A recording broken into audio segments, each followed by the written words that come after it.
cek, cok. Baik jemaah sekalian, kita awali majelis kita dengan lafaz basmalah. Bismillahirrahmanirrahim. Assalamualaikum warahmatullahi wabarakatuh.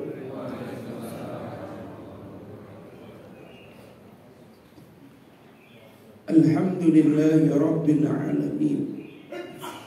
Wal akibatu lil muttaqin.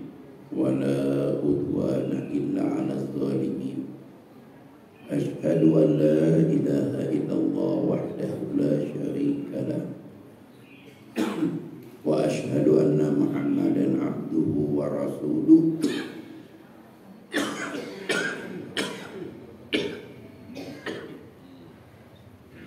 لا نبي بعده اللهم صل وسلم وبارك على محمد وعلى آله وأصحابه ومن تبعهم بإحسان إلى يوم الدين أما بعد قال الله تعالى يا أيها الذين آمنوا اتقوا الله حق تقاته ولا تموتن إلا وأنتم مسلمون وقال تعالى يا أيها الذين آمنوا اتقوا الله وكونوا مع الصادقين. Jamaah kaum muslimin, salat subuh yang dimuliakan Allah, pengurus yayasan DKM, para sesepuh, ibu-ibu yang berbahagia, adik-adik remaja. Alhamdulillah, berdasarkan Imkanur Ru'yat, kita hari ini memasuki awal Zulhijjah versi Indonesia atau Mabin. Jadi Indonesia, Malaysia, Singapura, Brunei Darussalam berdasarkan matlab bahwa hari Kamis malam Jumat itu tidak terlihat hilal. Adapun Arab Saudi termasuk Mesir ya. Mesir 5 jam lebih lama dari kita. Itu mereka sudah menentukan bahwa awal Zulhijjah kemarin Jumat. Kalau Jumat berarti wukuf Arafahnya hari Sabtu dan lebarannya hari Ahad 16. Kita tetap lebarannya hari Senin tanggal 17. Dan di kalender itu tanggal 18 itu masih cuti bersama. Jadi ada 2 hari ya liburnya. Jadi full dari hari Sabtu, Ahad, Senin, Selasa. Puasa kita boleh dari hari Sabtu ini sampai dengan hari Ahad. Kalau tidak kuat maka puasalah minimal 2 hari, Sabtu dan Ahad. Ya, mudah-mudahan insyaallah semuanya diterima Allah Subhanahu wa taala. Berikutnya kita doakan jamaah, khususnya keluarga besar Al-Ghazi atau hadetolan kita. Ya, Al-Falah, bukan Al-Ghazi ya. Bangun kalian ya, insyaallah. Dari tadi saya lihat cuek aja, pasti bilang nama lain aja. Kayak bini kita di rumah, salah kita sebut nama, marah dia. Insyaallah. Siapa tadi? Wati mana? Gitu ya. Saya sering bilang Siska, itu si Siska itu nak ini. Siska siapa ya? Siskamling. Siska. Jadi mudah-mudahan kita doakan jamaah haji kita ini sehat walafiat. Yang tidak enak kita dengar tiap hari penangkapan. Jadi suasana Masjidil Haram tuh semua pintu penjuru itu dijaga langsung polis. Kalau askar dia cuma jaga usir. Kalau polis langsung ada pemborgolan. Itu bedanya. Kalau polis dia langsung borgol. Kalau askar cuma dia bawa ke pos. Ya, semua orang masuk ke masjid ditanya barcode. Yang parah beberapa jamaah itu memang visa ziarah dijanjikan sampai di tanah suci dapat tasreh haji. Tasreh itu kertas, ya ada nama, di sebelahnya ada barcode. Jadi walaupun ada nama, nggak ada gunanya kalau nggak ada barcode-nya. Karena barcode itulah yang di-scan. Sering hijau masuk, sering merah, tahan. Nggak ditanya langsung, borgol bawa. Ya, nanti selesai musim haji baru diurus. Ada beberapa ustadz yang ditangkap, ya dendanya sampai 200 juta, di penjara 6 tahun. Jadi memang ini berat. Ada jamaah yang dalam hotel tidak pakai listrik, makanan di drop supaya karena polisi naik ke hotel. Ya kalau tidak ada cahaya, tidak ada apa gitu, AC juga dimatiin. Jamaahnya mengeluh, Ustaz, kami bisa ini mau haji enggak? Jadi karena mau haji itulah mereka rela. Bahkan ada yang naik bis tidak naik di tempat duduk, Pak, naiknya di tempat barang di bawah. Saking begitunya, Pak. Ya karena bisa ziarah. Kita doakan Ustadz Halim mudah-mudahan sudah di Makkah ya. Tinggal ini dari Makkah ke Arafah ini. Berita terbaru, bis yang menuju Arafah diberhentikan. Dan nanti tiap orang diperiksa. Saya bayangkan itu gimana memberhentikan jutaan orang itu. Tapi sih biasanya setahu saya Arafah itu terakhir itu, kalau dia terakhir sih ada namanya sapu bersih. Ya, haji. Kalau sudah disebut haji itu berarti disuruh naik itu. Naik bis, itu aman itu. Paling yang ziarah itu kalau masuk ke Arafah mungkin jalan kaki kali. Jalan kaki. Yang gak enak tuh tidak dapat tenda. Kecuali telepon bisa masuk, mudah-mudahan bisa masuk di arena tenda. Biasanya sulit. Dan kalau tidak dapat tenda itu panasnya sekarang sampai 47 sekarang ya. Panas. Tapi yang namanya orang haji, saya pernah merasakan bagaimana 29 orang mereka sampai di Arafah ditahan sama polisi. Sudah diborgol, Pak. Cerek. Belum diturunin, baru diborgol. Pas terakhir ada paling tua, usia 60 tahun. Tapi jambutnya panjang, kurus. Gemetar tangannya ketika diborgol, dia berdiri. Kata askar, duduk, dia berdiri. Ketika diborgol sini, askar pegang, air matanya jatuh. Kena ke tangan askar itu. Entah apa bahasanya itu, Pak. Dipeluk sama si askar. Haji, nangis juga dia. Masya Allah. Dia buka borgol semua. Masya Allah. Seluruh jamaah itu keluar ke tengah bis, sujud syukur mereka. Masya Allah. Bisnya disuruh masuk. Sampai ke dalam, sudah mau zuhur, sudah ditutup semua itu, Pak. Jadi dia cuma parkir.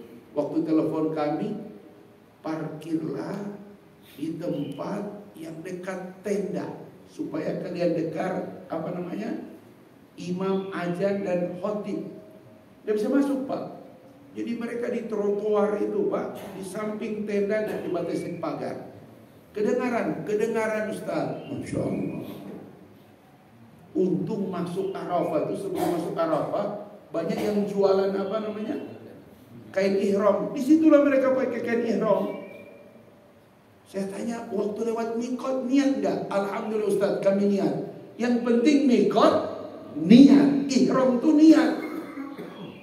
Semuanya niat. Kalau enggak, waduh. Dan pakai baju ihramnya, pas dapat orang jual, beli, langsung pakai.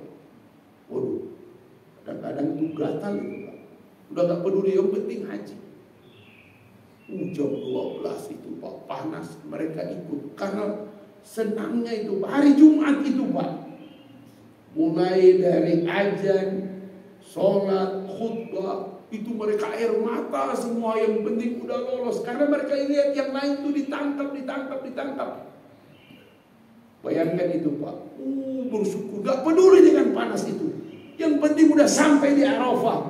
Mereka dengar khutbah, ikut sholat. Sholatnya di trotoar, safnya menyesuaikan. Selesai khutbah, pas selesai khutbah, duduk mau zikir apa semua, datang 3 mobil.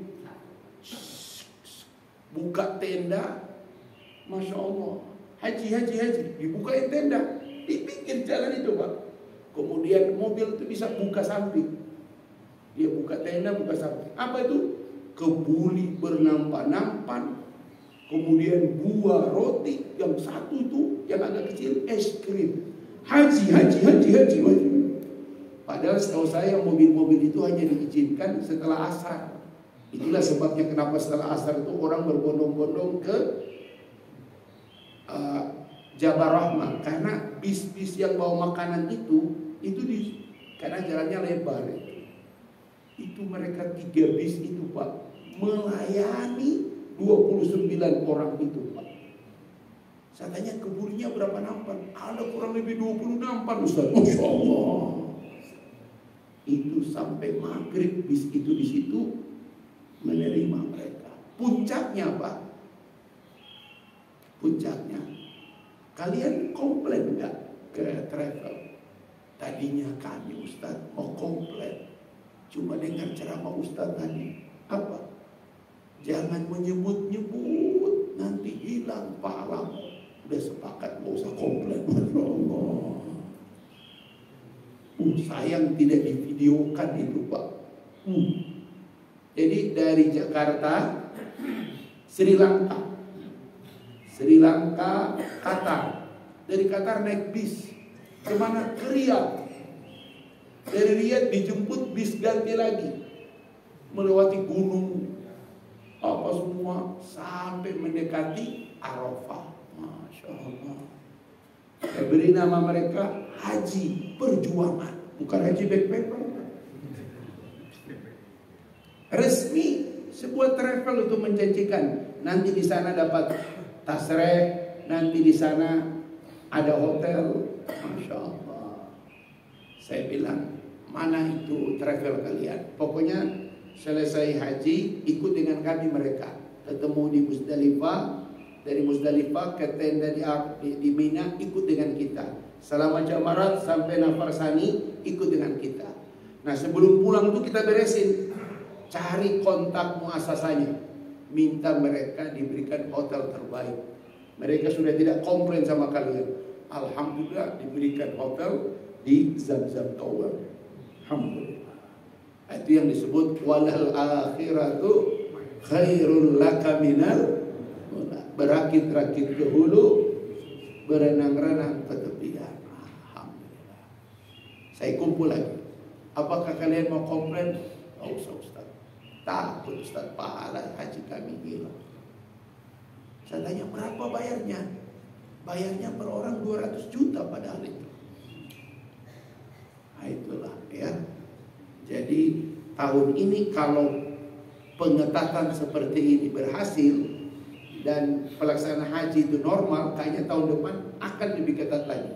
Kalau tahun ini agak telat, nanti tanggal 23 Mei baru semua visa kunjungan ditutup. Yang masuk Jeddah, yang masuk Madinah, nggak boleh lagi visa turis, ekspektor, nggak ada. Pokoknya visa haji. Yang nggak di bandara langsung disuruh pulang. Terlambat mereka, 23 Mei soalnya. Kalau dari awal Mei mungkin lebih ketat. Ya, begitu. Kita doakan Ustaz Abdul Halim, mudah-mudahan insya Allah selamat, aman. Ada kabar aman? Aman ya? Belum ada kabar? Karena hampir tiap hari penangkapan. Dan yang kalau ditangkap itu ustaz, pimpinan rombongan, itu di penjara.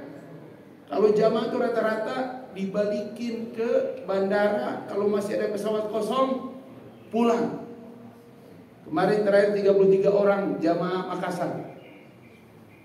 Balik lagi. Pulang Pak. Bayangkan turun ke Jakarta entah kemana itu Pak. Harus tunggu selesai haji itu Pak. Mau taruh di mana itu muka? Ya taruh di leher lah. Masya Allah. Nah Bapak-bapak, jamaah haji kita doakan mudah-mudahan insyaAllah. Memang dalam dalil tidak ada syarat haji pakai visa. Nggak ada itu, bid'ah itu. Tapi itu negara orang bro. Kita masuk harus pakai surat. Surat itulah yang namanya visa. Dulu visa banyak, multiple, ziarah, mujamalah. Sekarang cuma satu visa yang yaitu visa haji. Bahkan tahun ini gak ada undangan raja. Khusus tahun ini gak ada undangan raja.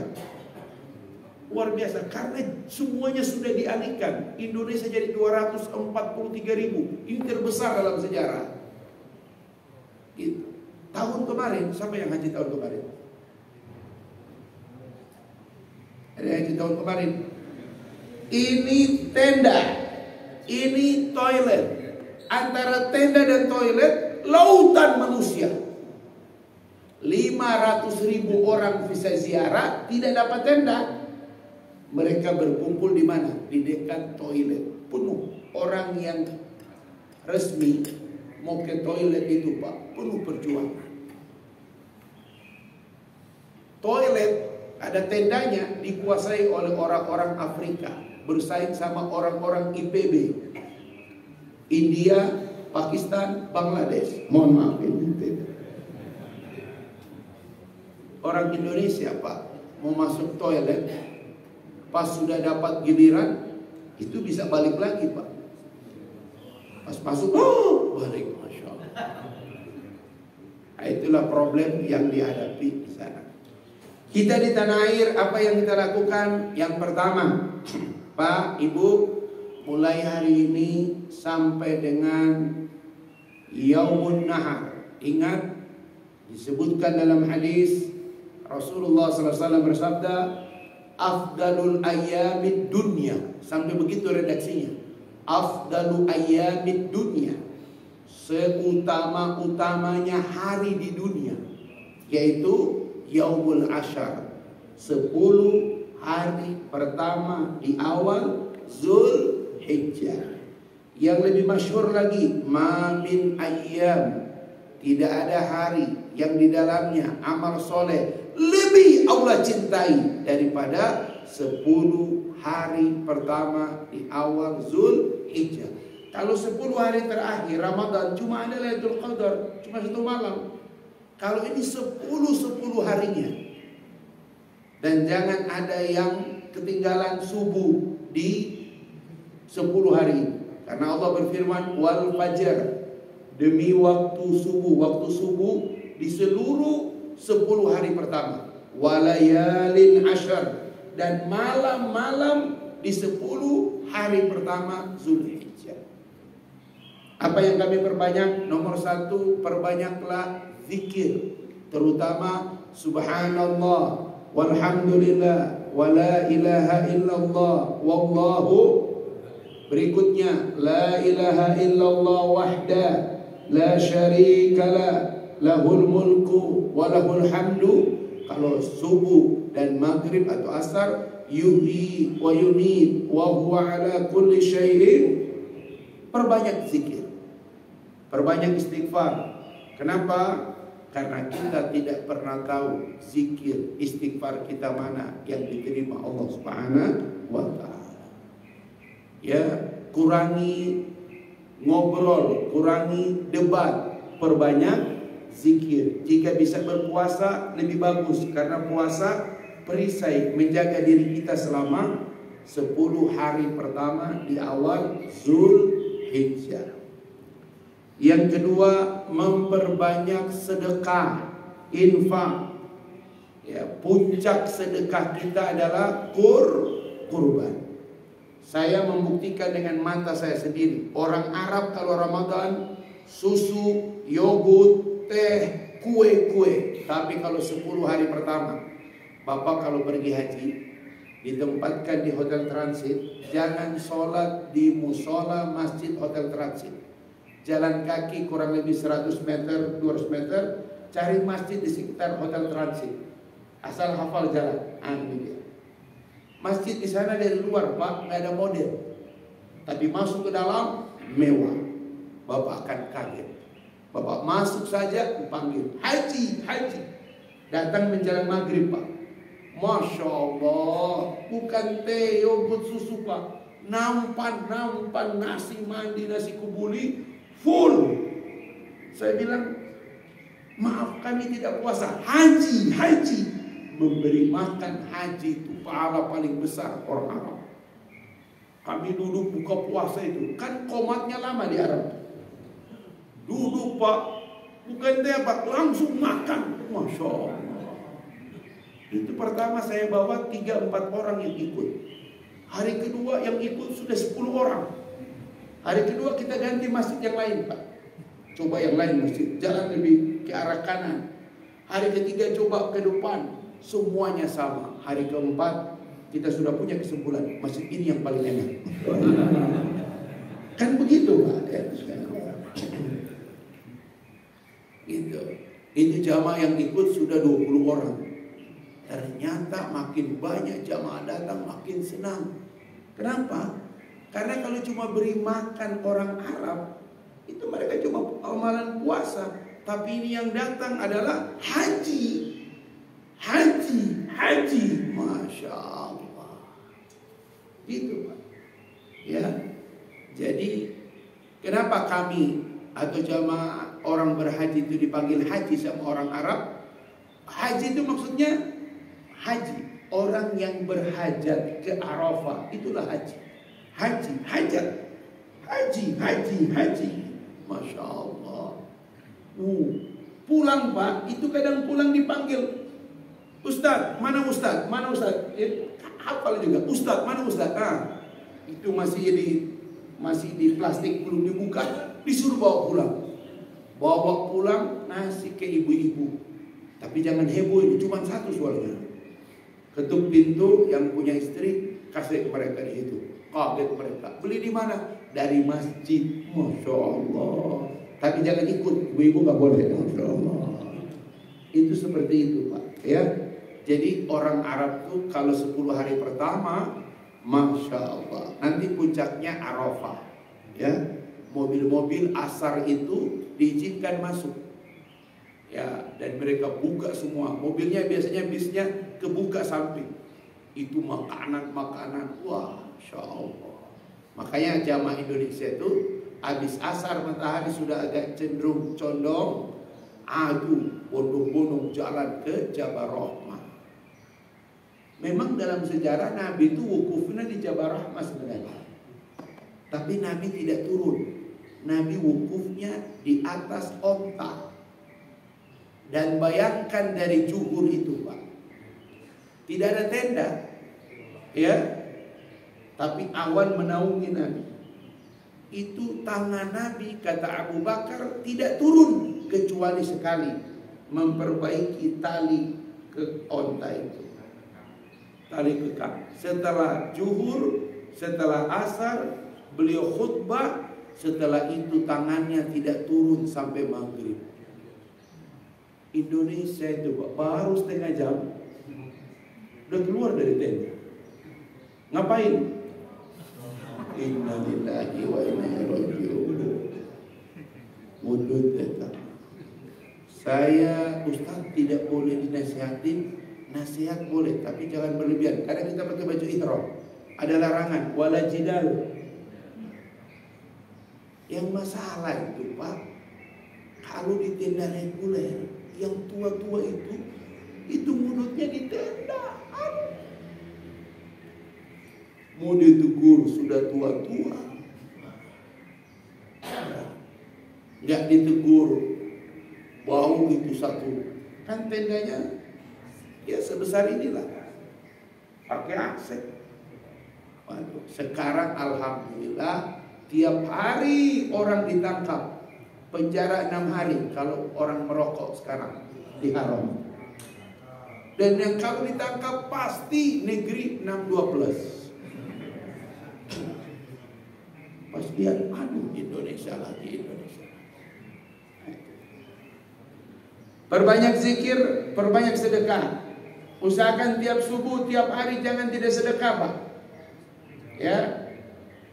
Di kita ini gak ada kiris-kirisnya di sini. Ada. Seakan orang kiris. Pagi ini transfer ke siapa?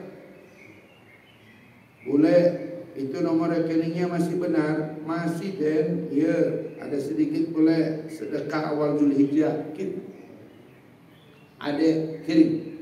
Supaya apa? Ingat ini pahalanya besar sekali. InsyaAllah. Gitu.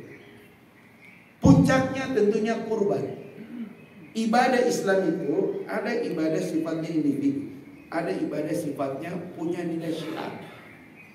Ibadah-ibadah yang sifatnya individu jarang ada ayat atau hadis yang secara zahar itu mengecam. Contoh, orang yang tidak tahajud, walaupun ada hadis-hadis menyebutkan tentang keutamaan tahajud, tapi orang yang tidak tahajud tidak terlalu banyak di sini. Kenapa? Karena ibadah tahajud itu ibadah individu. Kalau bangun tahajud itu Pak, keutamaannya sangat-sangat besar. Tetapi orang yang tidak tahajud tidak terlalu banyak dikecam. Yang jadi masalah sudah tahajud upload status. Ya, dia lagi sujud sedikit dikirim teduhnya hati di malam hari bersama ilahi Robbi. Masya Allah. Dikirim ke 100 grup. Orang baca, wah luar biasa. Dia nggak tahu di negeri ini ada namanya Republik Netizen. Coba baca komen orang itu. Apa kata orang? Pamer aja lu. Wah, itu dia. Jadi kalau tahajud itu sifatnya individu. Keutamaannya super besar. Tapi kalau ibadah yang ada sifatnya kurban, Pak, ya sifatnya asosial. Kalau orang tidak berkurban, itu langsung. Wa man lahu sa'a, siapa yang punya keleluasaan, falam yudhi, dan dia akan berkurban, Nabi mengecam dengan bahasa fala yataqarraba musallana. Sana. Jangan dekat-dekat dengan tempat sholat kami. Masya Allah. Sebagian ulama mengatakan di akhirat tidak diberikan syafaat oleh Nabi karena tidak dianggap bagian daripada umat Nabi. Ibadah kalau yang ada unsur sosial maka pasti ada kecaman. Tadi sholat subuh kenapa memilih surat Al-Ma'un? Al-Ma'un tahu Al-Ma'un Pak? Lagi duduk begini bapak-bapak, apa yang Ustaz sampaikan kayaknya menarik. Pinjam pulpen ke sebelah kiri. Pak Haji pinjam pulpen. Saya mau catat aja yang Ustaz bilang. Apa? Pinjam. Beli. Yang bilang beli ini namanya Al-Ma'un. Bukan yang berdiri ini ya. Ini ketahuan. Silakan. Al-Ma'un. Siapa Al-Ma'un? Enggan menolong walaupun barang sederhana. Hati-hati ibu bertetangga. Assalamualaikum Muhammad. Ada garam dikit. Kenapa? Sayur asam saya. Kata si Ibu Ahmad, apa? Minta. Beli itu toko di sana, Masya Allah. Kalau ke toko gosong sayur asamnya, maka harusnya diberi. Itu dia. Ini di kita ini Al-Ma'un. Ketika surat ini turun, gak ada sahabat yang mengangkat kepala. Bahkan sekelas Abu Bakar, Sohibul Khair, seorang yang dianggap semua kebaikan nempel pada Abu Bakar, itu pun tidak mengangkat kepala. Kenapa? Karena takut jangan-jangan dia yang dimaksud oleh surat ini. Ara'aital ladzi yukadzibu biddin. Ini kan ayat keras sekali, Pak. Tahukah kamu orang yang beragama tapi bohong agamanya? Mana berani sahabat angkat, ya Allah. Jangan-jangan saya. Ternyata Allah sebut alladzi yad'ul yatim wa la yahuddu ala ta'amil. Dua golongan yang kita tidak pikirkan, maka kita masuk dalam kategori bohong agama kita. Unsur sosial dalam Islam paten. anak yatim, fakir miskin. Ini dia. Hati-hati Bapak-bapak, kalau dalam setahun kita tidak perhatikan dua unsur ini, berarti agama kita bohong. Anak yatim, fakir, miskin. Kalau Bapak ingin tahu Bapak ini lulus dalam ujian sosial, coba pulang dari masjid, tegur security. Assalamualaikum Mang. Kalau dia nggak jawab, dia nggak lihat muka kita, berarti Bapak bukan siapa-siapa. Saya pernah tegur itu security, Mang, itu profesor loh, itu di TV One. Apaan Ustaz? Pelit orangnya. Anda bukan siapa-siapa berarti. Anda boleh guru besar, narasumber di mana-mana, tapi sama security aja dicuekin. Berarti Anda bukan siapa-siapa. Ingat, nilai diri seseorang tergantung seberapa manfaat dirasakan oleh orang-orang di sekitarnya. Itu Pak. Makanya kurban itu Pak, tidak boleh kurban itu kalau kurban cuma satu di masjid. Kalau ada dua baru ke Palestina, kemana? Karena kalau kita tidak berkurban, ada kasus Pak di masjid, waktu disolatkan orang nggak mau sholat. Loh, ini fardu kifayah. Kata Ustaz, nggak pernah berkurban Ustaz orangnya. Masya Allah. Fala yataqarraba musallana. Masya Allah. Padahal dia berkurban di kampung, dia berkurban. Ah, ini masalah. Hati-hati Pak. Ada ibadah-ibadah sosial yang punya dampak seperti itu. Anak yatim, fakir miskin, jangan kalian telantarkan. Dulu Nabi, alam yajidka yatiman fa'awa. Bukankah engkau Muhammad kami temukan sebagai anak yatim? Maka jawabul ayat, fa'ammal yatima fala. Adapun terhadap anak yatim jangan ditelantarkan. Wa ammas sa'il, adapun yang meminta-minta, fala ta'al, jangan dihardik. Ustaz, solusinya gimana menangani anak yatim? Menangani anak yatim solusinya cuma satu. Bapak-bapak inilah yang diharapkan. Ada ibu-ibu tanya sama suaminya, ayah, kok malam minggu, tiap malam minggu ayah pakai celana jeans, baju batik, kemana? Santuni anak yatim, Bu. Masya Allah. Curiga ibu. Panggil si mama, Mam, ikut bapak ya? Iya. Pulang, gimana Mam? Betul Bu, bapak santunin anak yatim. Masya Allah suamiku, ya Allah. Tapi anak yatimnya masih kecil-kecil Bu. Terus emaknya masih muda. Masya Allah, emak muda. Apa itu? Mama masih muda. Gitu Pak Rahim. Jadi solusinya adalah nikahin emaknya, maka anak yatim berubah status, punya ayah sambung. Yang kedua, maknya terancam miskin, sudah ada jaminan dari Pak Rahim. Jadi gitu implikasi dari ayat Ar-Rahman Ar-Rahim. Itu contoh. Selesai persoalan anak yatim. Kalau ada sahabat meninggal, anaknya masih kecil, Nabi kumpul sahabat. Anak yang pertama, ya Umar, kamu anak yang pertama. Anak yang kedua, panggil sahabat yang lain. Mus'ab, panggil semua. Anak-anaknya sudah langsung jadi bapak asuh. Ada sahabat, ya Rasulullah, bagaimana istrinya? Baru nanya ke istrinya. Kamu nanya istrinya yang pertama, kamulah yang istrinya. Masya Allah.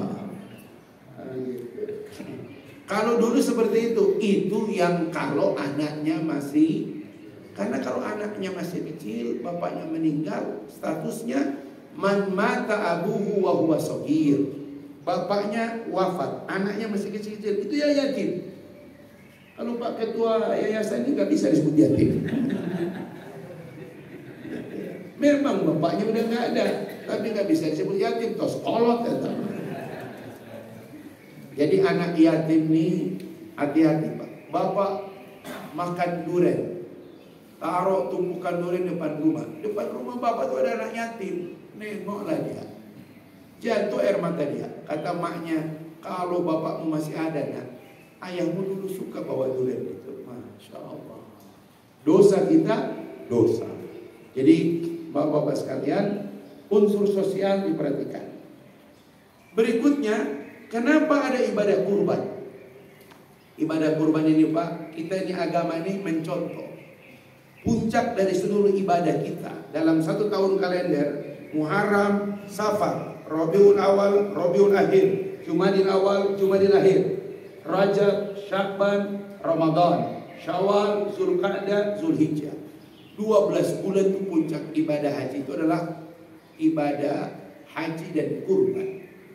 Tahallul itu selesai ketika orang mencukur rambut dan berkurban. Nah, bapak-bapak sekalian yang dicintai Allah, mari kita lihat kurban ini adalah kita mengulang sejarah Khalilullah, kekasih Allah. Siapa dia? Ibrahim alaihissalam. Quran surat 37 ayat 102 dan seterusnya. Bagaimana Ibrahim itu sudah melewati semua ujian yang pernah Allah berikan kepada seorang hamba. Wa idibtala Ibrahim rabbahu. Ibrahim sudah diuji oleh Tuhannya dengan semua ujian. Rasa-rasanya tidak ada nabi yang diuji oleh Allah dengan berbagai ujian kecuali Ibrahim. Ujiannya semua, puncaknya dia dibakar hidup-hidup. Nggak ada nabi yang dibakar hidup-hidup kecuali Ibrahim. Sudah Pak. Bahkan Ibrahim diuji dengan 2 orang istri. Dulu Sarah itu begitu menyayangi Hajar, tapi ketika Sarah yang nikahkan Ibrahim dengan Hajar. Apa alasan Sarah menikahkan Ibrahim dengan Hajar? Dia berkata, ini wanita bersih dan smart. Jadi ibu-ibu contoh mencari pasangan untuk suami itu, yang pertama harus bersih wanitanya, jangan bau. Yang kedua smart, jangan on. Nanti ibu yang repot. Berarti ini kalau bersih dan smart berarti mahasiswi. Memang mahasiswi, harus masih muda gitu. Pasti bapak mau lah. Masya Allah. Mama mau suruh ayah nikah lagi, siapa dong? Seperti Sarah menyuruh Ibrahim menikahi Sarah. Tapi ada alasan syariat. Apa itu? Ya Ibrahim, usiaku makin tidak muda, usiamu makin juga renta. Kalau tidak ada penerus, siapa yang akan melanjutkan risalah Tuhan kita? Oh, itulah motivasi Sarah. Kata Sarah, nikahilah wanita ini. Kenapa? Dia bersih dan smart. Dia wanita yang bersih dan smart. Wanita itu paling tidak suka dengan orang yang bau. Maka dia memilih wanita itu, Hajar.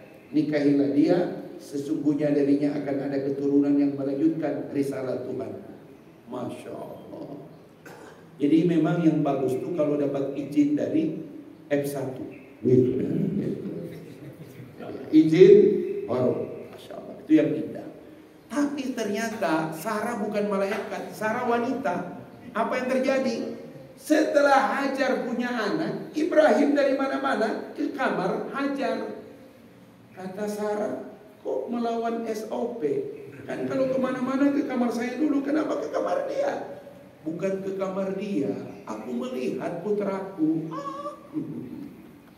Alasan Ibrahim itu cerdas, ingin melihat putranya digendong sama emaknya. Masya Allah. Ternyata selevel orang-orang mulia itu kalau bilang rasa, tetap aja. Apa yang Allah perintahkan? Bawa istrimu dan anakmu ke sebuah tempat, namanya Bakka. Masya Allah. Dibawa itu Ismail dan Hajar ke tempat yang tidak ada tanda-tanda kehidupan. Bapak bisa bayangkan, merah itu, merah masih bayi, diletakkanlah di situ. Ada yang mengatakan cuma 2 pekan, ada yang mengatakan cuma 6 hari Ibrahim dan meninggal bersama dengan itu. Setumpuk apa? Kulit berisi air, tas kulit, kantong kulit berisi air. Dan yang kedua, setenteng korma. Jadi rangkai korma kayak kita petik rambutan satu tangkai begitu.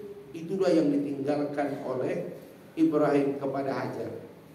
Ketika Ibrahim melangkah 3 langkah, dipanggil sama istrinya. Ya Ibrahim, Tapi Ibrahim tidak menoleh. Kenapa? Waktu dia tinggalkan tadi itu sudah berat. Apakah engkau meninggalkan kami di tempat ini karena perintah Tuhanmu? Kata Ibrahim, benar, ini perintah Tuhan. Apa jawab Hajar? Kalau ini perintah Tuhanmu, maka dia tidak akan pernah menyia-nyiakan kami di sini. Wah, ini jawaban tauhid. Kalau Allah yang memerintahkanmu, Allah tidak akan menyia-nyiakan kami di sini. Tapi ternyata fakta menunjukkan Ka'bah itu belum dibangun, Pak. Gak ada tempat berteduh. Jangankan air, lumut pun tidak hidup di Ka'bah. Panas. Setumpuk tangkai korma habis. Kantong kulit berisi air habis. Maka dia mulai berusaha mencari air. Seluruh usaha yang dilakukan oleh Hajar dari depan Ka'bah menuju Sofa, dari Sofa naik Bukit Marwah, dari Marwah naik lagi kembali ke Sofa, semuanya menjadi ibadah abadi sampai hari ini. Bapak yang sudah pernah umroh berkali-kali, tidak ada ibadah umroh yang lebih berat kecuali sa'i. Kalau ada yang bilang sa'i tidak berat, berarti umrohnya abal-abal. Berapa lama sa'i kira-kira, Pak, standar sa'i?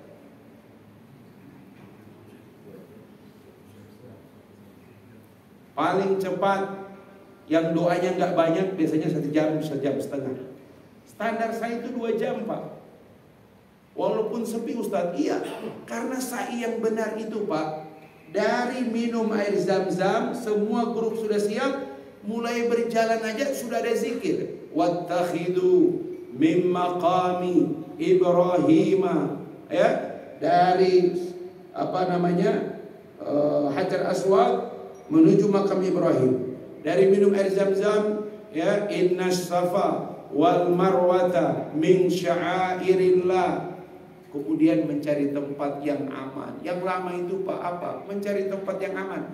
Bapak salah-salah berdiri di sofa, baru berdoa, haji. Yalla. Selesai sudah. Ustadz gimana ini? Ustadz gimana? Jadi tugas pertama itu, jangan biarkan mutawif nganggur. Madura. Cari, lihat askar posisi dan cari tempat kami yang aman. Kenapa, Ustaz? Kami mau zikir. Karena di sofa itu, Pak, itu hitungannya 0.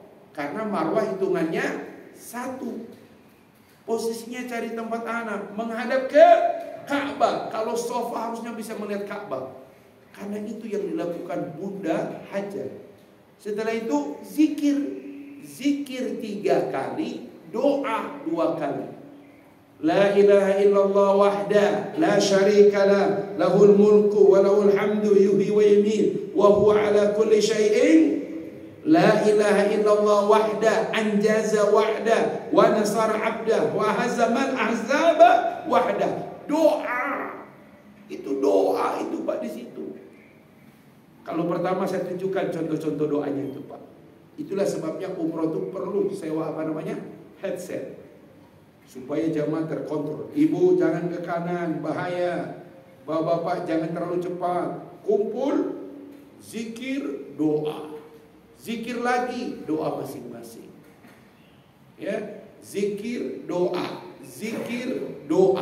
Setelah itu zikir, baru menuju Marwah, melewati lampu hijau. Stop. Laki-laki lari-lari kecil, ibu-ibu tetap zikir. Rabbighfir warham innaka anta a'azzul akram. Pelan-pelan. Rabbighfir warham innaka anta a'azzul akram. Kalau nggak dipandu, Pak, coba lihat orang lain, Pak. Muter-muter begini. Itu, Pak, sampai di Marwah, cari lagi tempat. Itu tugasnya si mutawif. Pastikan tidak ada askar, aman. Ustadz agak ke depan sedikit, boleh, selama yang penting aman. Menghadap ke arah Ka'bah walaupun ada dinding. Zikir doa. Baru kemudian jalan. Apa itu sa'i? Jadi kalau Anda umroh selama ini, Pak, di sa'i itu tidak banyak berdoa. Aduh, kenapa? salah satu doa yang paling penting untuk keluarga pada saat saya. Karena Hajar berdoa agar Allah menjaga Ismail. Masya Allah. Seluruh nama anak disiapkan, dibacakan, ya Allah, lindungilah kakak. Saya bilang sebut nama anaknya, Masya Allah, satu-satu, Masya Allah. Anak pertama, anak kedua, anak ketiga, anak keempat. Lagi anak pertama, anak kedua. Oh berarti ada dua emaknya. Kan anak pertamanya ada dua. Masya Allah. Agak panjang tuh bapak berdoa. Loh, anak yang mana lagi? Ini anak pertama lagi Ustaz. Masya Allah. Nah itu. Baru ketahuan di Sa'i. Ternyata dia punya anak pertamanya ada dua. Masya Allah. Jadi bapak-bapak, puncaknya adalah saat Ibrahim sudah melewati semua ujian, tahu-tahu datang perintah ini. 37 ayat 102. Falamma balagha ma'ahu sa'ya, ketika anak itu sudah bisa diajak berusaha. Usianya usia SMA. Orang Arab SMA gede enggak? Besar Ismail itu. Ibrahim memanggil, ya bunayya, wahai putraku. Panggilan ini panggilan yang jarang kita pakai. Wahai putraku. Kalau bapak di rumah manggil anak, wahai putraku, apa jawab anak-anak? Ayah. Ayah lagi casting ya. Masya Allah. Ayah drama apa ini ayah? Karena kita saking jaraknya, ya. Begitu, Masya Allah. Ya bunayya, inni ara fil manam anni azbahuka. Wahai putraku, aku telah melihat dalam mimpiku, aku diperintahkan Allah untuk menyembelihmu. Masih lama juga, Masya Allah. Aku menyembelihmu, bagaimana pendapatmu? Kalau Ismail itu hanya dilahirkan seorang mak-mak di Bogor, beda jawaban. Ayah kan udah tua. Bagaimana kalau ayah lebih dulu dikorbankan? Itu kan logis. Tapi Ismail karena dibesarkan oleh seorang bunda Hajar yang begitu yakin pada perlindungan Tuhannya. Apa kata Ismail? Ya abati, wahai ayahku. Kita butuh panggilan ini. Ini yang membuat umur seorang ayah bertambah. Wahai ayahku, Masya Allah. If'al ma tu'mar, kalau itu perintah Allah kepadamu, kerjakanlah. Satajiduni insyaallah. Lihat Pak, pakai kalimat insyaallah. Insyaallah dalam Quran cuma ada dua, di surat Al-Kahfi dan di surat An-Naml. Apa? As-Saffat. Insyaallah, mudah-mudahan engkau mendapatiku dengan izin Allah. Minas sabirin, termasuk orang-orang yang sabar. Cari anak pintar banyak, cari anak hafal Quran banyak, cari anak jadi dokter, profesor banyak, cari anak yang sukses bisnis banyak. Tapi hari ini cari anak yang sabar. Makin sukses dia, makin atur orang tua. Banyak anak-anak sekarang tuh ngatur orang tua tuh. Saya aja, ya, salah dikit, anak saya pertama dia bilang, ayah nggak boleh gitu ayah, nanti duduknya itu punggungnya sakit. Memang benar itu, tapi dalam hati kita ngatur pula dia ini, Masya Allah. Kata maknya, rasakan.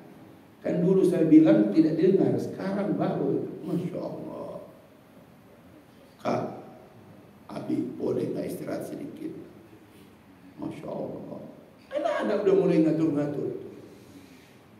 Ngatur tuh boleh Pak, tapi yang sabar itu susah. Coba lihat kalau kita sakit, nengok pula dia, nengok doang Pak, Masya Allah.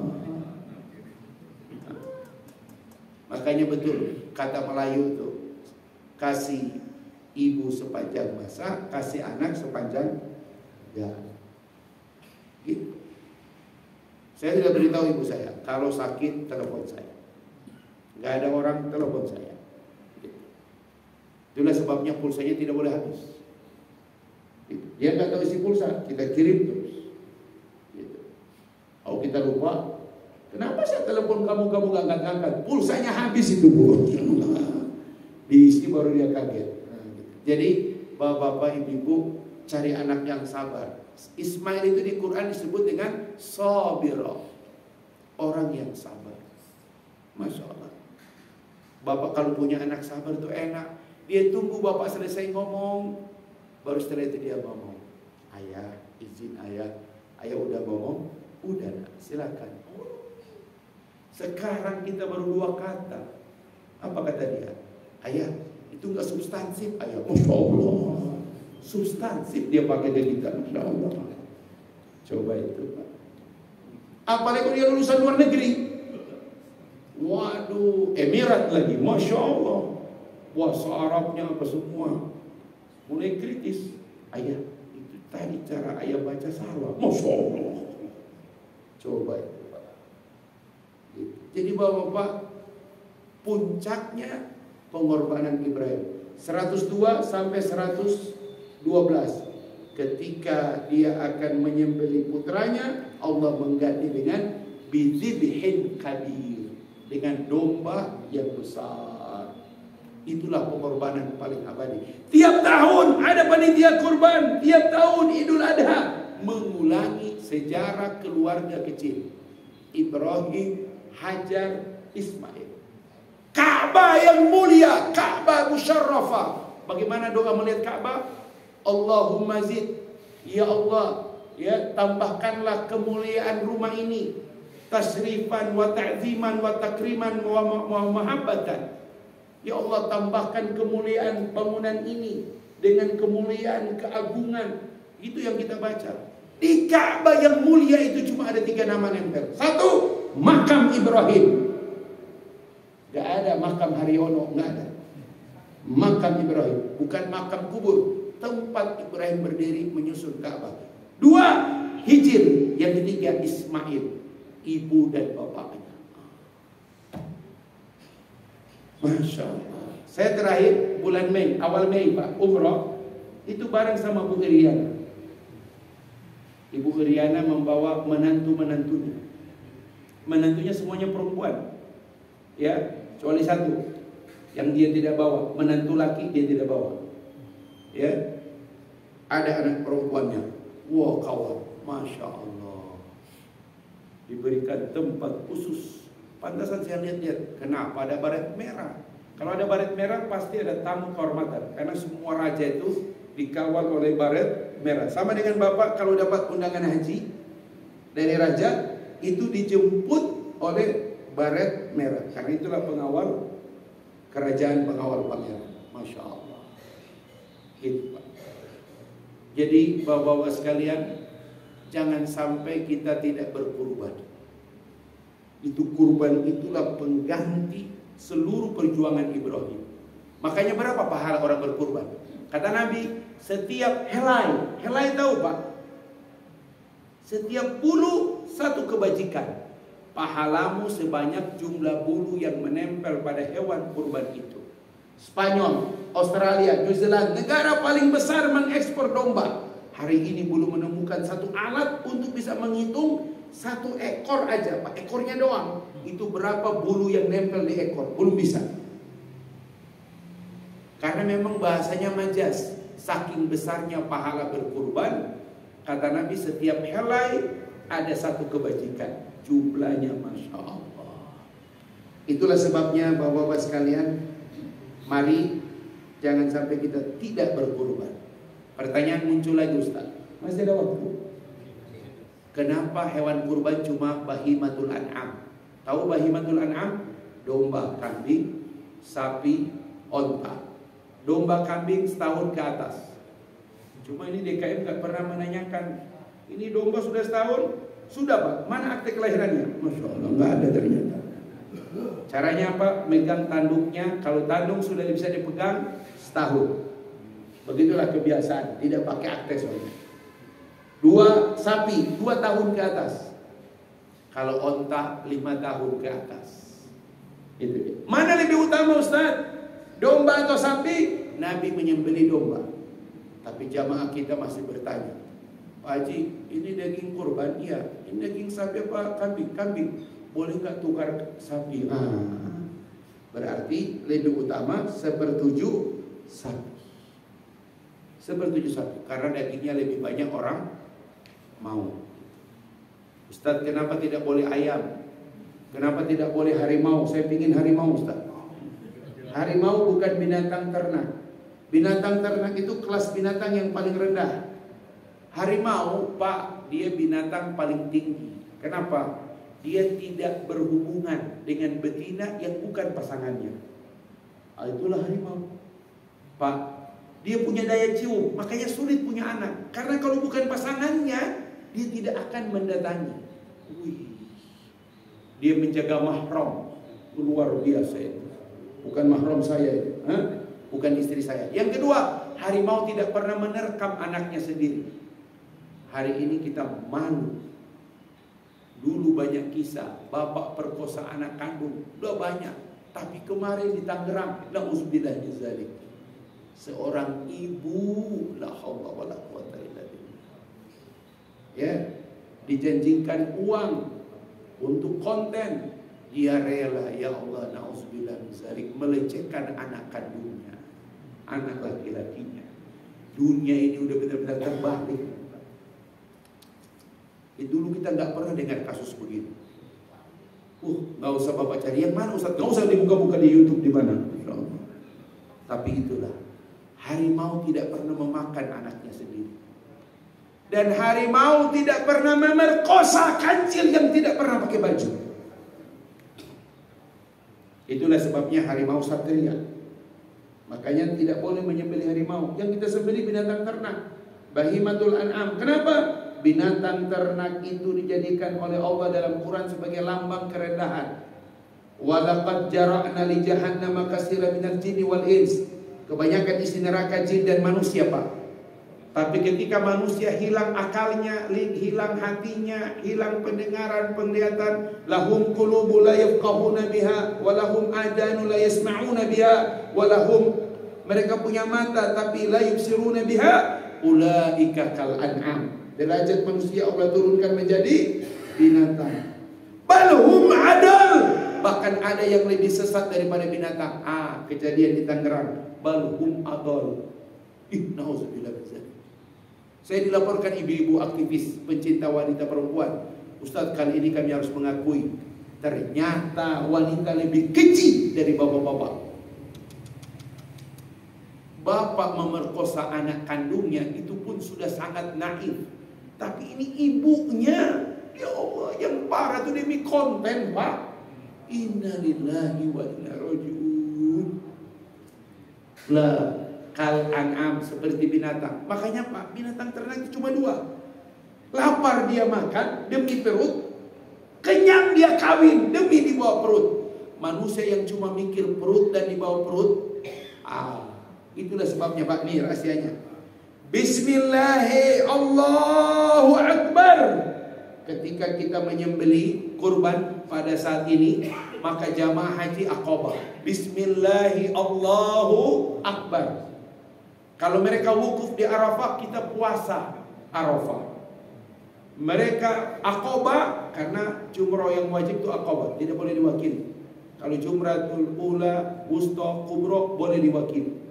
Ya Pak, itu mereka jumroh bacanya apa? Bismillahi Allahu Akbar. Kita di sini Bismillah Allahu Akbar. Yang kita lempar semua keburukan kita, itu yang kita lempar pada saat jamarat. Bismillah Allahu Akbar, kita lempar. Makanya kalau di jamarat, Pak, ini jamarat, itu ambil paling kiri. Karena selesai melempar, itu ke kiri itu ada doanya. Melihat Ka'bah, apa doanya? Rabbana la tuzigh qulubana. Ya Allah, jangan engkau palingkan aku setelah aku buang semua keburukanku. Aku tinggalkan semua kejahatanku, kebinatanganku. Ya, la tuzigh qulubana ba'da id hadaitana. Atau doa yang diingat kita, Allahumma ba'id baini wa baina khataaya. Jauhkanlah aku dari semua kesalahan yang telah aku buang, sebagaimana engkau menjauhkan timur dan barat. Seperti itulah Pak. Di kita pada saat kita menyembelih, belum sampai darah itu menyentuh tanah, muncrat, seluruh sifat kebinatangan kita Allah hilangkan. Ustaz, tapi kan ibu-ibu nggak menyembeli, kami juga nggak menyembeli. Yang penting itu kurban kita. Maka ketika disembeli oleh jagal, maka seluruh sifat kebinatangan itu hilang. Syarat jagal harus sholat Idul Adha. Jangan sampai jagal tidak sholat Idul Adha. Ya, fasholli li rabbika wanhar. Kalau dia jagal tidak sholat, tidak jadi kurban, jadi rendang. Bapak-bapak, inilah hikmah terbesar dari kurban. Kita sembelih hewan binatang ternak karena kita ingin menghilangkan seluruh sifat kebinatangan. Hari ini Pak, tidak cuma rakyat biasa, para pejabat, la haula wala quwata illa billah, untunglah dicabut kembali. Ya, dicoba ke masyarakat, ya, banyak protes cabut, ya, tapi ternyata tidak dicabut, ditunda. Ya, masya Allah. Bahkan para ustadz yang ceramah di KM akan potong 2,5%. Buat apa ustadz? Potongan tapera ustadz. Masya Allah. Ini di KM rezim ini kalau begini, ya, gitu. Alhamdulillah ditunda 2027. Malam Kamis, Rabu malam Kamis. Saya diminta suruh baca doa di hadapan Pak Basuki, Menteri PUPR. Kenapa? Berat Ustaz beban saya. Udah ngurus jalan tol nggak pernah habis. Sekarang saya disuruh menjadi penanggung jawab IKN, Ustaz. Tolong doa. Oh, kita doain dia, insyaallah. Begitu Pak. Berat. Minimal kita bantu doa, ya. Berat sekali Pak Basuki. Makanya kelihatan udah tua banget saya lihat, masya Allah. Bebannya tambah berat. Begitu. Jadi bapak-bapak, berkurbanlah Pak. Karena itu puncak ibadah kita setahun kalender itu. Dan selesai, ya, maghrib jamaah selesai di Arafah Ustaz, menuju Muzdalifah, zikirnya berganti 4 hari, 10, 11, 12, 13. Apa zikirnya? Allahu Akbar, Allahu Akbar, Allahu Akbar. Dari tunggu bis menuju Muzdalifah, jamaah semua bertakbir. Makanya sholatnya ditunda di Muzdalifah karena bertakbir. Selesai haji, Allahu Akbar, terus Muzdalifah takbir terus sampai kita jalan dari Mina menuju Jamarat. Apa itu Ustaz? Tanggal 10 Aqabah, takbir. Saya selalu lihat dengan mata kepala saya. Kloter Solo, Klaten, Semarang, inilah Boyolali, mereka nafar saja. Tidak ikut seperti yang lain, nafar awal, cuma sampai tanggal 12. Dan kalau mereka jamarat, hampir selalu waktu afdal, duha menjelang zuhur, bergendungan mereka. Allahu Akbar, Allahu Akbar, Allahu Akbar. Baru saya tanya, ini kloter mana? Kami Muhammadiyah Solo, Muhammadiyah Boyolali, Muhammadiyah. Puncak Muhammadiyah mencabut uang dari BSI. Masya Allah.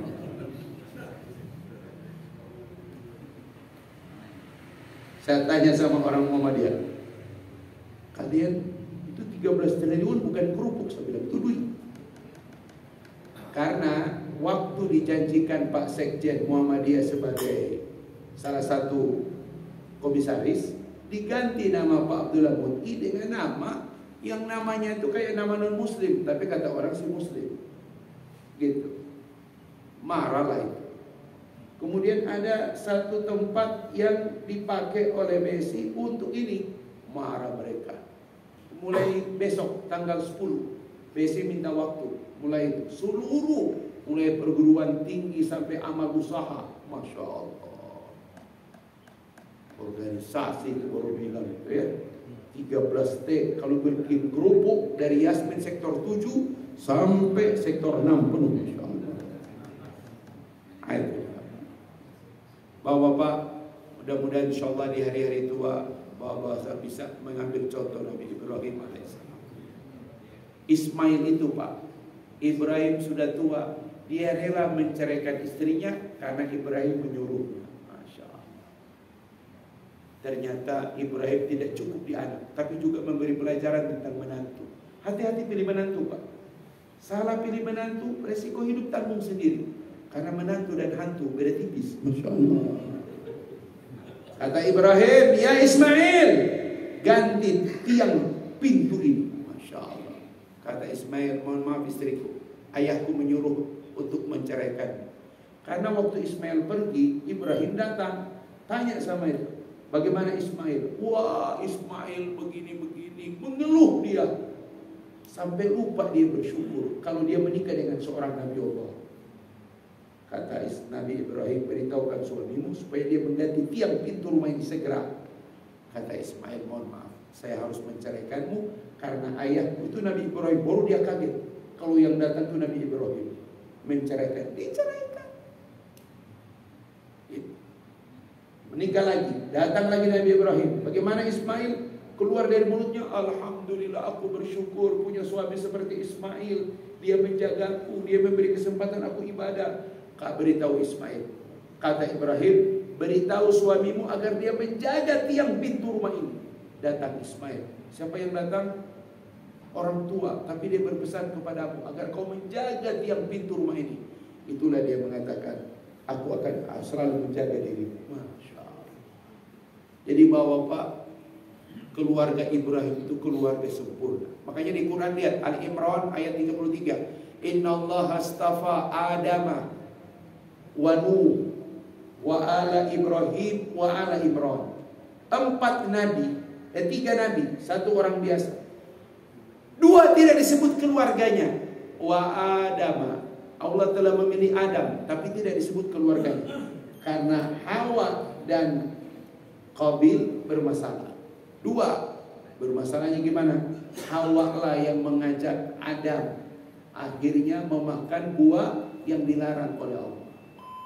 Mudah-mudahan kita bisa mengambil pelajaran dari keluarga Ibrahim, dan kita berdoa semoga anak-anak kita sesabar Ismail. Ya Allah.